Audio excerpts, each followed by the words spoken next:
So this has been like pissing me off and just sort of bothering me for the past 12 or 13 years now. It's been a long time now because Jonathan Sings Larson came out in 2007. I first listened to it in 2007, and then I was given it for Christmas in 2000, the Christmas of '07, so I was listening to it a lot in early '08. Track listing for Jonathan Sings Larson. Let's go through it track by track, and I will tell you why the majority of them are just like stupid decisions. Okay, first of all, it starts with One of These Days. Awesome. It's the perfect song to start with. His demo that he made just with his shitty little Casio keyboard, singing at the same time as he's playing, you could tell. Fantastic way to start this, and I remember I don't remember it too well, but I do remember the first time I listened to this album, and it just blew me away hearing that. LCD Readout. Easily one of the best songs he's ever written. Sondheim called LCD Readout the best song Jonathan ever wrote. I tend to agree. Yeah, I agree with Stephen Sondheim. Amazing song, incredible. How much I wish that song could have been done during the Jonathan Larson project, but they were too busy doing upper middle class, first world white women's politics, stupid shit. Just this amazing, beautiful song. Just incredible song. Man, to hear the band play it, and it to be actually oh, that would have been so boss. All I Know, one of my favorite songs like of all time. His fully produced demo that he made with Steve Skinner, amazing. Just an amazing addition. It wasn't written for any show. It was one of the songs that he wrote just to write it. London Faces, which was originally for Boho Days, but it got removed in the transition from Boho Days to Tick Tick Boom. Fantastic. Again, you could tell he's playing on his crappy little Casio keyboard. You can tell he's playing while he's singing. I mean, it's fantastic. Just amazing. Break Out the Boo is another amazing song. And this is where it starts to go downhill. This track, it will forever piss me off that this track was included. Boho Days, the song. Let's go through the list of reasons why this is bullshit. Number one, it's not even sung by Jonathan. It's sung by, Anthony Rapp is in there. It's sung by the great singers, but it's not sung by Jonathan. The album is called Jonathan Sings Larson, isn't it? And the whole concept behind this project for PS Classics is you're hearing, the author's voice. You're hearing these are original demos, because, they've done Howard Sings Ashman, they've done Stephen Sings Sondheim, this is just their series, and this was just an entry in the series.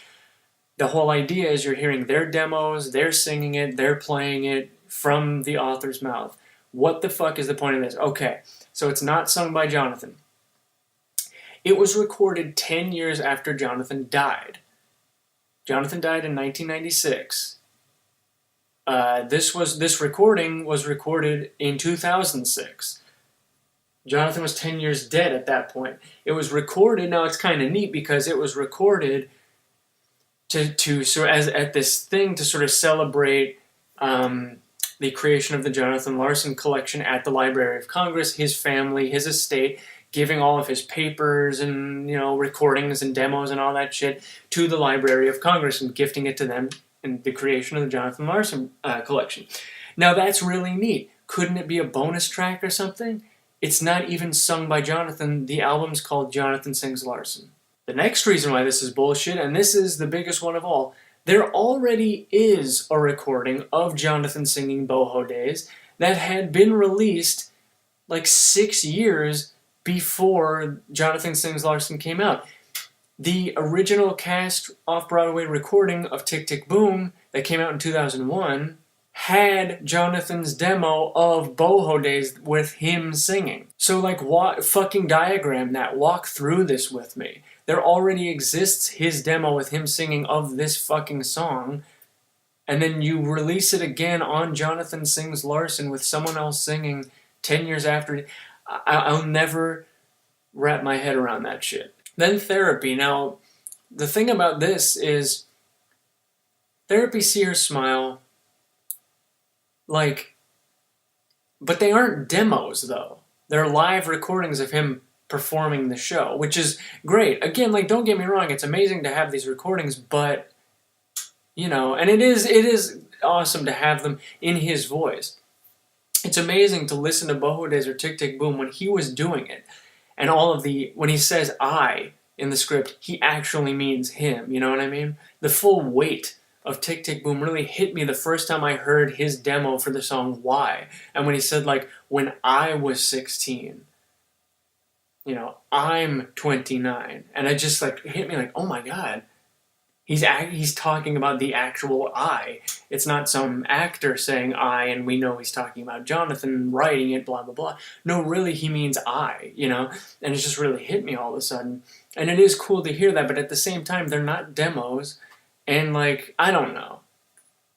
We already have these songs, you know? He wrote so much music, and so little of it has been commercially released. And this was an opportunity to get some of that other stuff out there. And still you manage to have 7, 8, 9. Of like the 16 songs, 9 of them have already been heard. You know what I mean? Already been commercially released on your album. It just always pissed me off. Like, he wrote so much music, so much of it, the vast, vast majority of it is unheard.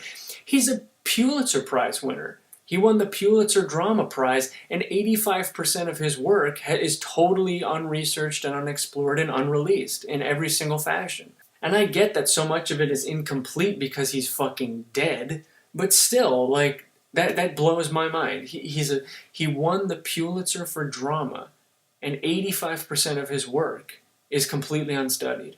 And here you had an opportunity to present some of that, and, you know, we've already heard these. I remember the first time I looked through the track listing back in 07, and I was like, but I already have these songs.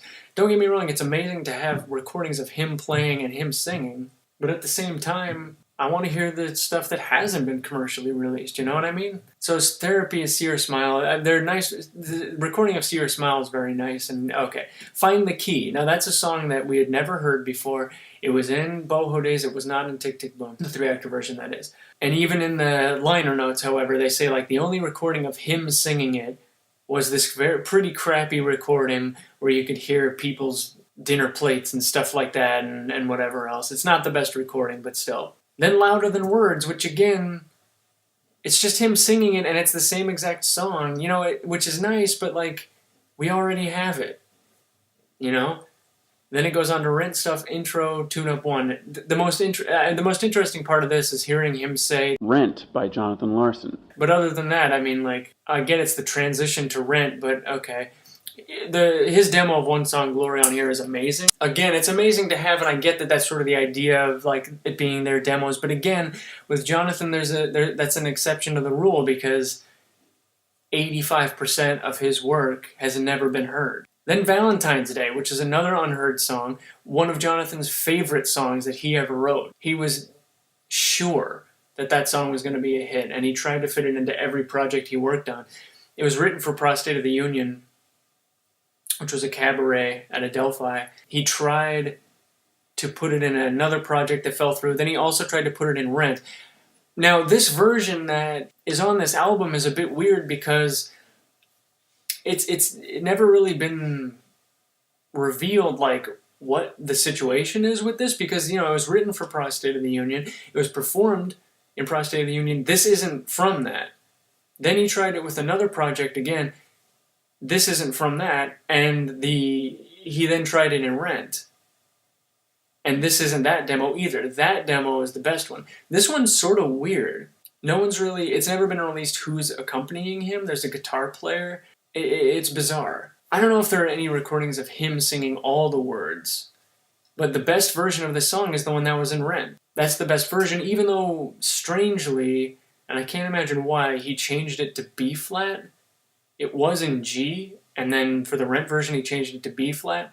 I have no idea, but that just makes it a lot harder to play on guitar, so I don't really know why he did that, but it is the best demo of that song, the best version of that song. But this is sort of a strange demo. It's a strange choice, but I mean an amazing song. You know, at least we hadn't heard it before. Then La Vie Boheme, his original demo of La Vie Boheme is all one song. Even though they cut stuff out of it, it's still very nice to have, but again, we've heard it.